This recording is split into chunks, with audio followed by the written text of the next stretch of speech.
अभी तक आपने इस सीरीज के लेख में बहुत सी भयानक इमारतों, होटलों, अस्पतालों के बारे में पढ़ा होगा। लेकिन इस बार आपको एक ऐसे टनल के बारे में बताया जाएगा जहां रूह का खौफ इतना है कि वहां इंसान माचिस की एक तीली मात्र जलाने से कांप उठता है। यह सुरंग कनाडा के ओटेरियो के नियाग्रा फॉल्स के पास स्थित है।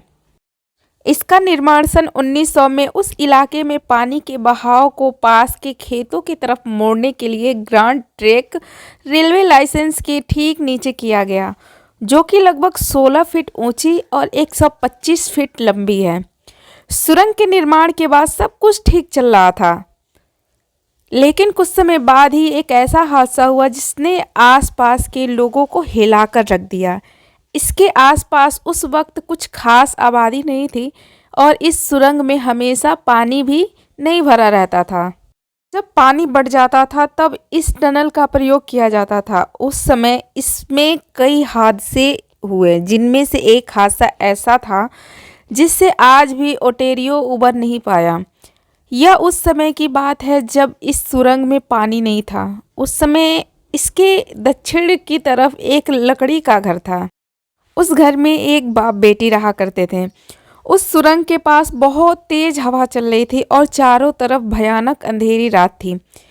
इसी दौरान उस मकान में अचानक आग लग गई। उस समय घर में वो लड़की अकेली अपने पिछले कमरे में थी। हवा का रुख भी उसी तरफ था और देखते देखते आग ने पूरी तरह उस मकान को अपने आगोश में ले लिया। तब लड़की को आग का पता चला। वो घर के पिछले हिस्से से भागने के लिए उठी। तब तक आग ने रौद्र रूप धारण कर लिया था और मकान का हिस्सा उसके ऊपर आ गिरा। लड़की किसी तरह वहां से भागी, लेकिन उसके कपड़ों में आग लग चुकी थी।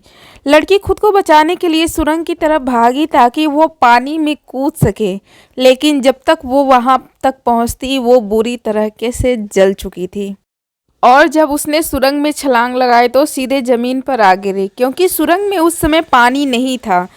आग से बुरी तरह से लिपटी हुई उस लड़की की चीख उस इलाके में गूंज गई। उसकी चीखें इतनी भयानक थी कि आसपास के कई लोग वहां आ पहुंचे और ऊपर से आग से लड़ती हुई इस लड़की को देखते रह गए। लेकिन किसी ने भी उसे बचाने की हिम्मत नहीं की और आखिरकार आग से हारकर उस जवान लड़की ने वहीं दम तोड़ दिया। इसके अलावा एक और हादसा इस सुरंग में हुआ। यह हादसा भी एक युवती के साथ ही हुआ। सुरंग के आसपास के लोगों को का मानना है कि एक बार रात में कुछ वहशी दरिंदों ने एक लड़की के साथ इसके अंदर सामूहिक बलात्कार किया था।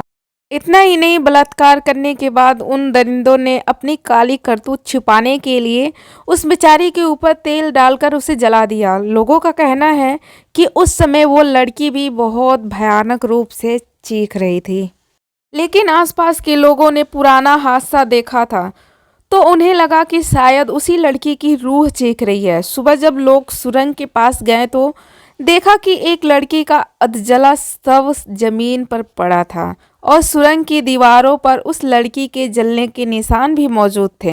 तब से लेकर आज तक उस सुरंग के आसपास रात में गुजरने से भी लोग डरते हैं।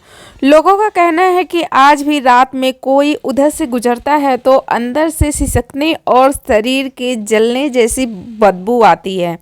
ऐसा माना जाता है कि कोई भी सुरंग में रोशनी करता है तो उन दोनों ही लड़कियों की रूहें परेशान करती हैं। एक बार सुरंग की सफाई करने के लिए एक आदमी सुरंग में गया था। उस समय वो सुरंग की सफाई करते करते थक गया। उसी समय उसने अपने पास से एक सिगरेट निकाली और उसे जलाने के लिए माचिस निकाली। जैसे ही उसने माचिस जलाई, माचिस बुझ गई। उसने दोबारा कोशिश की तो तेज हवा सुरंग की दूसरी तरफ से चलने लगी। उसके बाद वो वहां से उठा और हवा से बचने के लिए सुरंग के अंदर चला गया और एक कोने में जाकर माचिस जलाने लगा। जैसे ही उसने तीसरी माचिस जलाई तभी एक भयानक चीख उस सुरंग में गूंज गई और उस सफाईकर्मी ने अपने सिर के ठीक ऊपर एक लड़की के साये को देखा, जो कि किसी छिपकली की तरह सुरंग की दीवार से चिपकी थी। उसका पूरा चेहरा जला हुआ था और बार बार वह चीख रही थी। चीख इतनी भयानक थी कि आसपास के लोगों ने भी उसे सुना। सुरंग के ऊपर काम कर रहे लोग दौड़कर सुरंग के अंदर झुककर देखने लगे तो उन्होंने देखा कि वो आदमी सुरंग के अंदर जमीन पर बेहोश पड़ा है और उसके हाथ में माचिस थी। किसी तरीके से उसे बाहर निकाला गया और उसे इलाज के लिए अस्पताल में भर्ती कराया गया। वो आदमी जिंदा बच गया और उसने अपनी आप बीती लोगों को बताई, लेकिन कुछ दिनों बाद उसका मानसिक संतुलन बिगड़ गया। आज भी उन दोनों रूहों को लोग महसूस करते हैं। इस समय भी यदि आप सुरंग के बीचों बीच जाकर माचिस की तीली जलाते हैं तो एक भयानक चीख आप आसानी से सुन सकते हैं, लेकिन इसके लिए बहुत हिम्मत की ज़रूरत है। ऐसा करने के लिए आपकी जान भी पर भी बन सकती है। आई होप मेरी ये सच्ची कहानी आप लोग को ज़रूर पसंद आई होगी। अगर पसंद आई हो तो वीडियो को लाइक कमेंट शेयर करना ना भूलें, क्योंकि हम ऐसे ही मज़ेदार कहानी आप सबके लिए लाते रहते हैं। तो please subscribe to my channel.